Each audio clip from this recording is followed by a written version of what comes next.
Hello there, and welcome to the Selah Entrepreneur Podcast, where we take a look at doing online business a little differently for women over 50. I'm your host, Marta Gertson, entrepreneur and business owner since 2008, and for far too long, I struggled with trying to figure out what I wanted to be when my business and I grew up. I was tired of buying all the courses and downloading all the freebies, all in the hope that the answer I was longing for would suddenly appear. Turns out, clarity doesn't come in an instant. It's a journey of discovery and finding answers layer by layer. As I took action, I learned what type of work I really loved to do, who I had fun serving, and the problems I loved to help them solve. That clarity gave me the confidence to start designing a simple, sustainable business that I could steward well, and I'd love to help you do the same. If you're ready to find the clarity you're longing for, then you're in the right place. Let's take this journey of discovery together.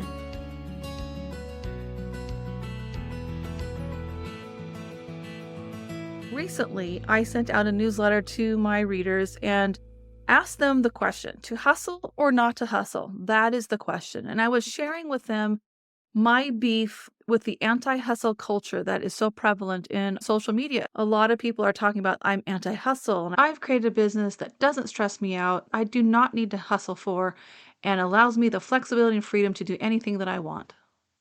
The core premise of that idea, I actually embrace. I like the fact that we are moving past the need to work 80, 100, 120 hours a week, that we're so focused on developing and growing our business that everything else is expendable. Our health declines, our relationships decline, our families never see us. That I totally get and I understand. But if we are talking about having a business that is anti-hustle, I don't think that's realistic, and I think it's unfair to talk about it that way to the point where other people feel bad because they are hustling. And my beef in this area is that I don't think we're using the term hustle correctly. Let me give you a few examples. If you have ever gone out on a walk or asked your kids to do chores, how many times have you said, would you please hurry up, keep going, get the room cleaned, go do your chores? Those are not anti-hustle messages. Those are messages. Would you please go get the job done? Or would you please keep up with me? We're trying to go on this walk, on this family walk, or this is a hike and we have a long distance to go. Would you please hustle up and keep up? If you ever go on a walk with me and my dogs, you will hear me say repeatedly, we are in the walking portion of today's program.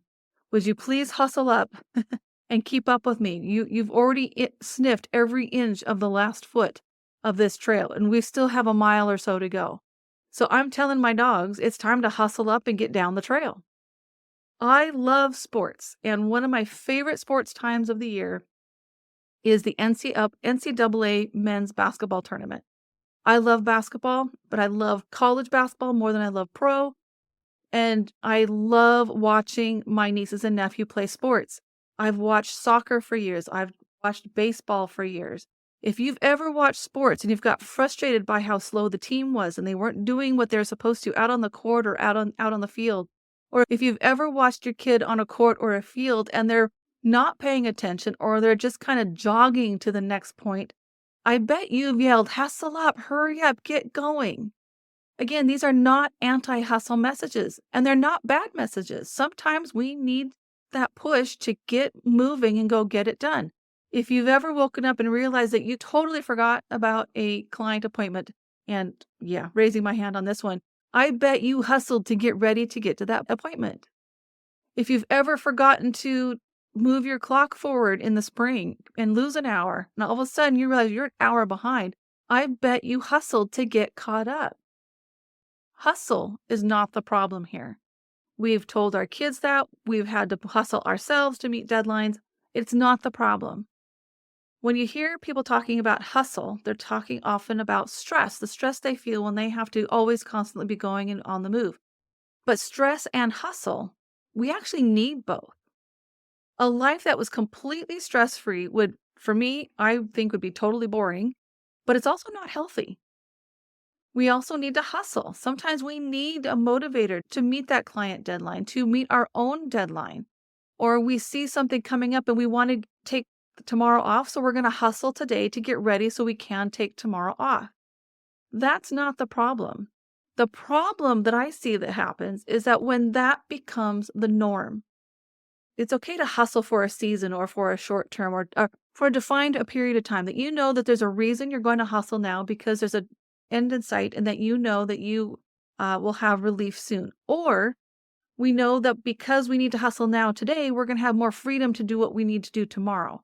A lot of times, if you are getting ready for a vacation, I bet you hustled the week before to make sure that your inbox is clear, your projects are done, your clients are taken care of, and everybody's covered before you go on vacation. When I need to take my mom to an appointment, I need to hustle the night before or the morning before or the evening after to make sure that my focus is on her during that appointment and I'm listening to the doctors or I'm being attentive to her needs. And I need to hustle before or after to make sure that I am being able to be fully present with her in that moment. But again, my beef here is that we're not using the word hustle correctly. What I see becoming an issue is when stress or hustle becomes toxic. And by toxic, I mean that it doesn't end, that we are so focused on our business that everything else suffers. And when hustle and stress get to the point where that is a normal way of living, that's when we see things start to turn bad. And another thing here I want just to point out here is hustle isn't necessarily that you are up and about moving all over the place. For many of you listening to this, if you're like me, we are knowledge-based workers. We are serving people from behind a computer. We're sitting at a desk a lot of the time, and we're not running around from one end of the house to the other serving our clients or growing our business. But because we are knowledge-based workers, we are often using our brains in capacities and ways that we probably never did in other jobs. We are coaching. We are troubleshooting. We're helping our clients strategize. We're strategizing our own business. We're managing client projects. And there's so much more that, we as entrepreneurs, we're wearing a lot of hats. And there's a lot of mental energy that gets expended. And again, that is a form of hustle. And again, if we do not learn to give ourselves breaks, and if we do not give our brains the breaks that they are craving and so often need, that is when it becomes toxic. And that's when I see things starting to happen in my own life and in the lives of the women I work with. So for me lately, I am a business and website coach, but I still do a lot of technical support for websites for clients who have been with me for a very long time. And probably the last 3 to 4 weeks, there's been some intense troubleshooting and trying to figuring out what's going on with websites, especially the last couple of weeks. That's a lot of mental processing for me because it's a deep dive into websites. Why is it not working? Why is your email not working?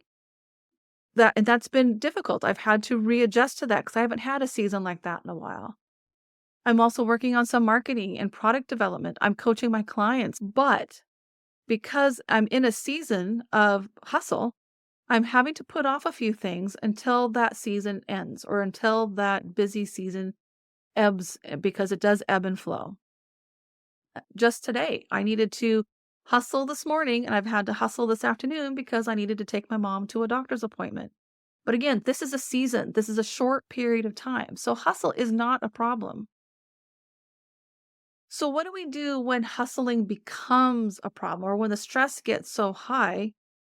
That's when we need to take some action. And this is one of the reasons I talk a lot about developing pause and reflect routines. This is why I talk about taking mini retreats because we do need breaks. We do need to have that light at the end of the tunnel where we're saying it's going to be busy. I have a busy week ahead and I'm going to prepare for it mentally, get the job done, and then I'm going to take a break. Or I know it's going to be a very busy week, so I'm going to schedule breaks now to help me not get into a toxic hustle mode or to not get into high levels of stress. So once we know and prepared for that, then there's some things that we can do now to prepare for those seasons when it does require us to hustle so that we're not moving into toxic hustle. And just a quick thing about toxic hustle here. You may have heard me say this before, and I will say it again because we need to hear this over and over again. Toxic hustle is addictive because we feel productive, because we feel like we're getting things done. And so we keep moving forward. We keep moving on to the next thing without taking a break. But at the end of the day, toxic hustle lies to us. Toxic hustle tells us that it's up to me to get it all done. that nobody else can do this for me, that it's up to me to hold all the plates that I'm spinning in the air, keeping them up in the air. Toxic hustle tells me that I'm not keeping up with the Joneses. I'm not keeping up with social media influencer over here. So I need to keep hustling and that I need to keep moving and I need to keep going. Toxic hustle tells us that taking a break, that slowing down is bad and that we're going to fall further behind if we don't keep up and keep going. That means doing more social media. That means doing more video. That means writing more blog posts or more newsletters, serving more clients. All of that leads to toxic hustle. Toxic hustle is also a habit. It's a bad habit, but it is a habit that we develop because we get so used to that dopamine hit and that feeling of adrenaline that we're getting things done. But at the end of the day, when you look back at a day of hustle where you are in toxic hustle mode, I bet you are going to find that you are not nearly as productive as you think you are, that a lot of times what you're doing is busy work, and a lot of times what you're doing is based in fear because you're trying to keep up with the Joneses and Sally influencer A over here.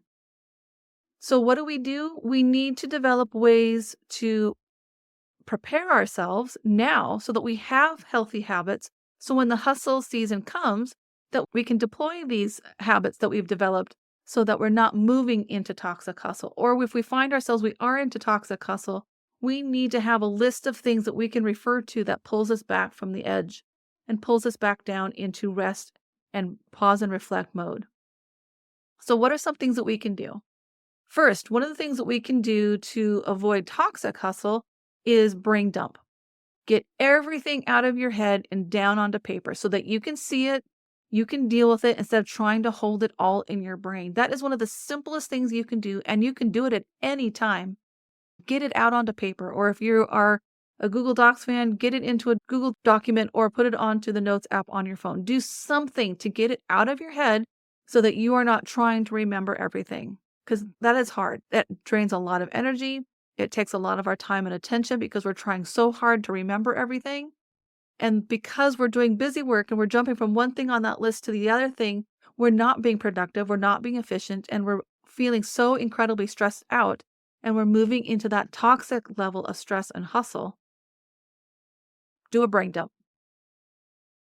Another thing that we can do to move us out of toxic hustle mode or develop habits now so that when hustle season comes that we're prepared is exercise.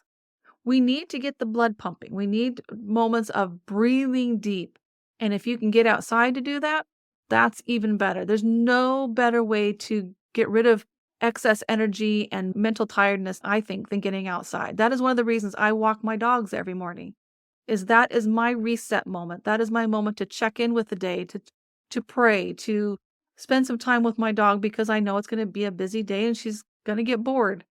Developing some sort of routine of exercising, from gentle walking to more intense levels of exercise, depending on what you need. That is a great way to expend energy and allow your brain a break and to step back from that toxic load of stress and hustle. Something very simple that you can do to step back from that toxic hustle is just to take a break. Put it on your calendar as an appointment that at this time of day or several times this week, I am going to schedule an appointment with myself to take a break. And that can be as simple as laying down for a power nap. It could be a tea break. It could be that you're going to sit down and journal. You could go really wild and pull out a coloring book and do some coloring, or just something that takes you out of your office, away from your computer, and hopefully something analog so that you are not doing the mental gymnastics of keeping up with your work and keeping up with what your clients are doing, keeping up with what's happening in social media. You're taking a break from your normal day of working and focusing on just being. Another thing that we can do to step back from toxic hustle is to check our boundaries. If you take a look at your schedule, if you do a time audit and look at how you're spending your time, if you look at the appointments on your calendar, if you look at what you've accomplished that day of your to-do list, a lot of times we're going to find that our boundaries have slipped. And when our boundaries slip, that's a lot of times when hustle moves into toxic hustle or manageable stress becomes unmanageable stress. Are you working too long? Are you working too late? Are you working on the weekends? even after you said multiple times to yourself, to family and friends that you're not going to do that anymore. Check your boundaries. And then another thing we need to take a look at is, do we just need to say no? It's easy to forget that no is a complete sentence. A lot of times we're trying to do so much, and because we want to serve people, we want to help people, it's hard to say no. But no is a complete sentence. And especially if it's no because somebody's asking to do something when you've made an appointment with yourself to take a break and give yourself the time to reset and step back from your computer and step back from your business. And again, I'm going to say this again and again and again in this podcast. Plan your rest. Schedule it. Just like we talked about scheduling a tea break or scheduling a coloring break or a journaling break or just a break to go sit and be. When we are stressed out and we are in toxic hustle mode, we always tend to think, oh, I'll rest later, or I'll rest in a minute, or when I have a minute, I will take a break. Yeah, it's not going to happen. You are going to just keep going because you're dedicated and you're committed to getting that list of items checked off of your to-do list. Make an appointment for yourself just like you would with a client and honor that appointment. And that's very hard for us to do when we are in a toxic hustle mode or when we're in a very busy season. But it's when things are busy, when things are moving into that toxic level of hustle and stress, that's when planned rest and planned breaks are even more important. And the busier you are, you probably need more breaks, or you need one or two longer breaks. And so maybe it's time to look at a mini retreat. Maybe you need to take a few hours off to go on an artist date, to take that from Julia Cameron's The Artist Way. Maybe you need to go sit on your front porch. Maybe you need to just go lay down for a little bit in a dark room. Maybe you need to go out to a park where you do not have any devices that work and just sit out and enjoy nature. So all of this is to say, hustle isn't the problem. The problem becomes when regular everyday hustle of just doing business turns into toxic hustle, when that hustle becomes an everyday thing, that it becomes a habit, that becomes expected, our boundaries slip, we stop taking our breaks, we stop giving ourselves mental breaks, and then it's moving into toxic hustle. That's when hustle becomes a problem. So let's make sure we're using our words correctly. Hustle is not an issue. Toxic hustle, on the other hand, is. Before we go here, I would like to suggest a couple of questions that you need to be asking yourself. One, are you okay with some hustle, with a little bit of stress? And then the second part of this question is, do you know how to recognize when you've moved from basic hustle into toxic hustle, not just in your business, but in your life too, because for a lot of us, they overlap. I'd love to hear from you. I'd love to have a conversation with you. This is a topic that's near and dear to my heart. It's something I've had to work with for a lot of years. If you would like some help and some resources on how to work through this, I would love to talk with you about that. So reach out to me through Instagram or Facebook. You can send me a DM. My links are in the show notes below. Let's talk. Where are you in your hustle, in your view of hustle and versus toxic hustle?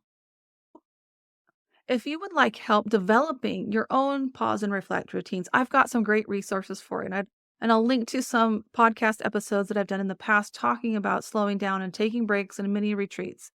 But right now, I have a journal called the Selah Entrepreneur Journal for Christian women entrepreneurs who are looking to add healthy pause and reflect routines to their own business and their own schedule.